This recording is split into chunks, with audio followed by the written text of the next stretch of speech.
Hey everyone, welcome back to the next episode of Halftime Speech. This is episode 6. We will be discussing our NFL award predictions for the next upcoming season. Judah, you want to start us off? Yeah, let's start off with the MVP. I had Justin Herbert and you had Deshaun Watson. Justin Herbert has really good receivers. They upgraded his offensive line, and he has a really good defense now to make his record look better. And record is a big part of winning the MVP too. You can't win an MVP if your team's bad. So the Chargers are gonna be good. Justin Herbert's gonna lead them, and I think he could very easily win it. But um, you know, their wide receiver core isn't really that deep. So if the Chargers end up losing Keenan Allen or Mike Williams, I I think that could be a reason why he doesn't get it. No, for sure. Chargers had great pickups this year, and I know it's going to definitely help with their record. Like you said, record's a big factor when it comes to getting the MVP award. And with Justin Herbert, the way he played last year, serious improvement coming into this next season. For sure. And it's only been looking like it's going to be better. So I guess you could convince me that he wins MVP. With Deshaun Watson, it's the same way. Cleveland looking the same as they were as Chargers are. Great pickups in the season. Way amazing QB. Like last time he played, he had like what top of the yards, right? Yeah, Am I wrong? I believe so. Yeah. So we have an amazing QB in Cleveland. Great, amazing wide receiver. If Amari Cooper gets injured, it's like with Keenan Allen. Then I don't really see much happening. But other than that, they still have a great potential. They still have Nick Chubb who can help lead that team. That trio alone's great. So we're going to see what happens. I feel like both teams have a really good record, and either one could get MVP. Yeah, you could talk me into multiple other options. I originally had Josh Allen, so you could easily convince me that it could be Josh Allen or Tom Brady, or Aaron Rodgers or Patrick Mahomes, something like that. Um, I yeah, and I think a sleeper pick could be Jameis Winston or another sleeper one. Now this is really sleeping. It's like 8 hours of sleep right here. Is Jalen Hurts too? I don't see Jalen Hurts getting it. I don't see it either, but I think it's a sleeper. I think I don't it's a think that's a possibility. sleeper. I think that's a wide awake pick that no one No, is. that's a sleeper, dude. I'm saying Jalen Hurts is gonna break out. Maybe not MVP level breakout, but he's gonna break out. Well, yeah, he is a better wide receiver this year, Yeah, but I better just, receivers, amazing offensive line, solid running back, and it's just good. Jalen I guess, Hurts is a. I think Jalen Hurts is gonna break out, like a lot. All right, let's move on to offensive player of the year. I had Dalvin Cook and you had Jonathan Taylor. We both had running backs. There could be some wide receivers, but I went with Dalvin Cook because I think the Vikings are gonna make a playoff push, especially in the weaker NFC, and Dalvin Cook's gonna be a giant part of that. I could see maybe him not getting as many carries this year because they want to kind of preserve some of his stamina and split some carries with Alexander Madison. So maybe if that's the case, maybe he doesn't end up winning it. But I think Dalvin Cook is going to win Offensive Player of the Year. I'm thinking Jonathan Taylor. Like last year, he was just in the lead with the race, and he put up amazing yards. And the Colts rely on him heavily, way too much to be letting him go and get fewer and less carries this year. I feel like this year is just going to be only improvement, really. Yeah, I agree. I like Jonathan Taylor for this pick too. I think he'd probably be my runner up after Dalvin Cook. But I think the Colts really need to get some more receivers, and Oh my God, yeah, they need more depth in that they team need in more general. offense power. So Jonathan Taylor doesn't have to do everything because if he does everything, he's not going to last very long in this league. He's going to get worn out quick. So For sure. I really hope the Colts end up bolstering that offense so And Jonathan to be Taylor honest, can last longer. same with Jonathan Taylor. That I want to say goes towards Derrick Henry. I'm Yeah, glad they also started getting Nick Chubb some more help, so he's not their main ball carrier. but Both they Jonathan always Taylor had does. Kareem Hunt too. I mean, they had more help, but they still would rely heavily on their running back because Yeah. that's what they would have needed. Now with a passing QB and a route running receiver, they lessens the load on Nick Chubb. But now the same thing goes for Derrick Henry. Tennessee has gotten less help now. They're now having a race between a rookie QB and a veteran QB, both of which won't be passing way too often. So it's still going to be relied on Derrick Henry, fresh off of an injury. Yeah, I really like Jonathan Taylor for this pick. I think it's him or Dalvin Cook. Maybe a few other options too, but I like both of our picks here.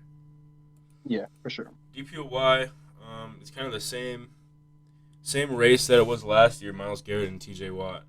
I think Yeah, Myles Garrett because the Browns are going to be better than the Steelers, and I don't think the Steelers are going to make the playoffs, which I think is going to give Myles Garrett the slight edge because I think the Browns will make the playoffs. And No, I 100% yeah, agree with that. yeah, Myles Garrett was he was right behind T.J. Watt. It was T.J. Watt, Myles Garrett, and then I don't even know who else under that. It wasn't even close to those two. So I think it could easily come down to those two again. Yeah, 100%. The TJ Watt's a beast, and so same goes for Myles Garrett. Myles Garrett's got the better team, and he's better off a defensive leader.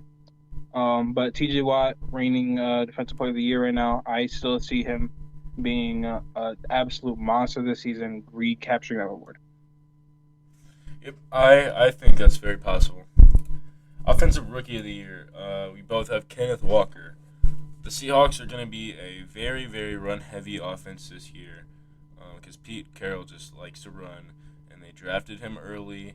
So, I mean, and they did get, two more offensive linemen, so that's going to help Kenneth Walker get more yards, more touchdowns. So I think Kenneth Walker is going to have a big load on him. Pause. And then, but there is also Chris Carson and Rashad Penny. Chris Carson might never play football again, which is really unfortunate. I think that neck injury, I think that is really sad because he was always very consistent and very good for the Seahawks. But he could come back, but neck injuries are no joke. And then Rashad Penny, if he's healthy and he plays like he did last season, I think that's amazing 1-2 punch for Seattle. Kenneth Walker and Rashad Penny. Rashad Penny was super good at the end of the season, but kind of like Chris Carson, Rashad Penny has a lot of injury problems. So it's tough. But there could be other options like Breece Hall, who's another. He was the running back. He was the first running back off the board early in the second round, and the reason I don't think it's going to be Breece Hall is because I think the Jets are going to be a pass-heavy offense. They have a good O-line now because they've been drafting offensive linemen. They have Zach Wilson, who they want to see what he can do. They just drafted Garrett Wilson. They have Corey Davis, Elijah Moore. So they've been really getting that offense together. So I think that the Jets are going to be pass-first offense, which leads me to think that Breece Hall won't win it. But I really like the Jets, what the Jets are doing with the rebuild. I think, when some of the AFC teams, start to die down and not be so stacked, I think the Jets are going to start rising up and be one of the better AFC teams. So I'm excited for the Jets, but I don't think Breece Hall's going to win it this year. Yeah, of course. I don't see it happening anytime soon, but I can see it happening. Give it like a good. Yeah, I think Breece Hall is an offensive player of the year candidate down the line, but offensive rookie of the year, I don't think he's going to have too big of a role. I think he's going to have a decent role. He's going to be the RB1, but unlike the Seahawks, they're not going to be running the ball as much as the Seahawks would. So that's my offensive rookie of the year. I agree. Let's go on to defensive rookie of the year. I had KT and you had Sauce. Kayvon Thibodeau is my favorite player going into the draft. I think he was the best player in this year's draft class. It could be debatable between Aiden Hutchinson. Sauce Gardner could probably also be considered the best player in this draft, or Kyle Hamilton. I think those are the four. I don't think it's Javon Walker. I don't think he should have gone one. But Kayvon Thibodeau, in my opinion, was the best player in this draft. I think he's going to be a monster. I think he's going to have, a Myles Garrett type rookie season and going to be a Myles Garrett impact player in his career. So I think this was an amazing pickup for the Giants, and I think he's going to win the defensive rookie of the year. Sorry.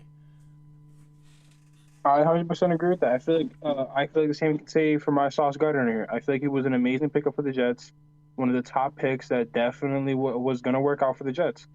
He's in a lockdown corner all through college. He was amazing to watch, and I feel like with everything he's been doing, he's NFL ready. I don't see him having any nerves, and I know he's a locker room leader. So heading into the NFL as a cornerback, he's straight lockdown for the Jets. A great pickup. Only sad part is it's the Jets, and with their division, it's not working too well, especially with their schedule. So I don't know if he'll get Defensive Rookie of the Year, but in all honesty, I feel like he deserves the I award. don't think the Rookie of the Year awards really, are banking on team success, to be honest, because if you're a high pick rookie, you usually go to a bad team. So I don't think Rookie of the Year is going to be banked on team success, but if it's really close, I think the better team might have it a slight edge, but the Jets, like we said for Brees Hall, have a very bright future. And Sauce Gardner, I love Sauce Gardner. He was a top 3 player for me in this draft. Probably my second best player behind Kayvon Thibodeau. So it's kind of a coincidence. Maybe it's not a coincidence that we have him as our defensive rookie of the years, but I just think both these guys are very good and are going to be amazing throughout their career, and it's going to be just great pickups for both the teams here. All right, let's move on to comeback player of the year. I had Jameis Winston and you had Derrick Henry. Um, Yes, yes, yeah. Jameis Winston has the weapons now. They drafted Chris Olave. They signed Jarvis Landry. Michael Thomas should be coming back healthy. They drafted Trevor Penning to protect him, hopefully. And hopefully Alvin Kamara can play. If not, they still have Mark Ingram, who's good. So that offense is really good. I see the Saints being a really good team. And last time we saw Jameis Winston play, he led his team to being 5-2, like a top 2 or 3 seed in the NFC. So um, I I don't see how he doesn't win it, in my opinion. I think this is the pick I am most confident about. And before you talk about why you like Derrick Henry as your pick, I want to talk about why I think it's not going to be Derrick Henry.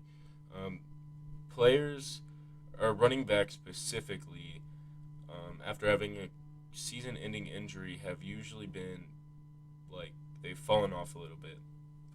And he didn't tear his ACL or anything.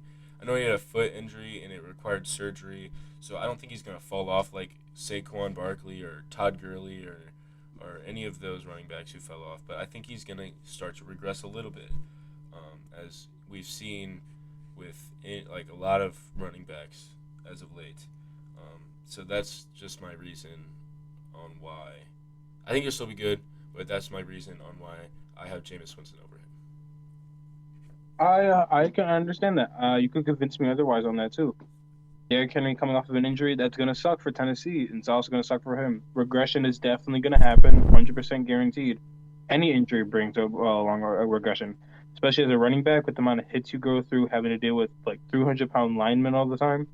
But as I said before, with when we talk about Jonathan Taylor, Tennessee relies on their running back and their running game. Now having to deal with a younger team, not having much wide receiver depth, they're gonna still rely on King Henry. And with him, I know he knows what he's prepared for. I know he's still training. He's getting his foot ready.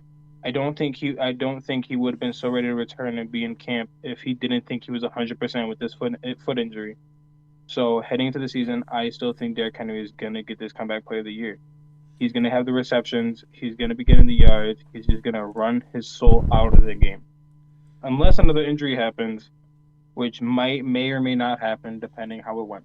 The surgery went well, so we'll have to see. He did end up coming back for the last game of the playoffs where he was kind of mediocre, but maybe they, you know, I think they weren't trying to force feed him the ball to win because they didn't want to do that on his first game back.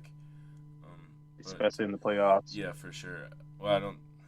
Yeah, I don't think they tried to make him go crazy, but I could see Derrick Henry. He's my runner up, but I love Jameis Winston, and he was really good last time he played. Got hurt, unfortunate for the Saints. So hopefully he could recreate that success.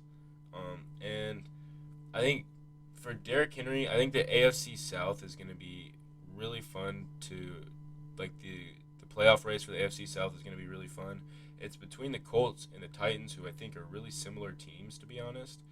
They both kind Yeah, of exactly. they both have old regressing quarterbacks, and like a not great wide receiver, like not really good wide receiver core at all.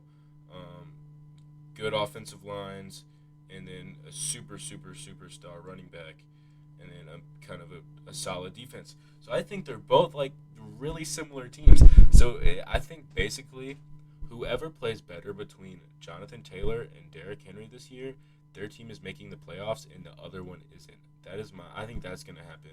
And I'm not super sure on which it's going to be. So I think the AFC South is going to be super fun this year. For sure. I feel like only reason Tennessee gets it is the potential out of Malik Willis. I feel like he was the better QB out of the draft, and he has a lot of potential in the league. If Tannehill does decide to actually end up training him like he should do as a veteran as his job, He should. then Malik Willis is going to get the starting job. That's for sure. I can 100% see it. Malik Willis isn't going to Uh, start week one, and no, not week might one. not even Somewhere down the line he of the might not season. he might not even start this season. He could, I believe he will. but I really believe in Malik Willis, and I hope he's good. I would have been. I really like Malik Willis. I see why he fell to the third round. He has real potential to be a bust. I guess you can't really call him a bust because it's a third round pick, but he has real potential to not be good at all. So I think that's why teams pass on him. But for the potential he has to be good, I think third round value is really good for him. He has the arm strength, he has the running ability, and just needs to get some of those other skills better. And hopefully Tannehill can help that. Hopefully his ego doesn't get in the way of Malik Willis's career, because Tannehill's career should be coming to an end in the next few years because he's getting up there in age and is regressing. But yeah, these are our predictions. I'm locked in on Jameis Winston and Myles Garrett. Anything else could be. I'm locked in on Jonathan Taylor and Kenneth Walker. Yeah, I'm not locked in on Kenneth Walker because I could see some like Garrett Wilson going crazy, or like Chris Olave going crazy, or potentially I could see it, but I just feel like maybe it's just the Christian team Watson. he's on. Yeah, I like. I still think he's gonna win over those guys, but that's why he's not locked in, because I think one of those receivers could go crazy. But the only picks I have locked in that I really believe in is Jameis and Myles Garrett. I can understand that. All the other ones, you can talk me into something else. Well, yeah, this is a good day today. I do genuinely believe our picks. I believe either all the awards can go either way. Some locked in, some aren't. But this was a pretty good one. I really like our predictions. Until the next episode.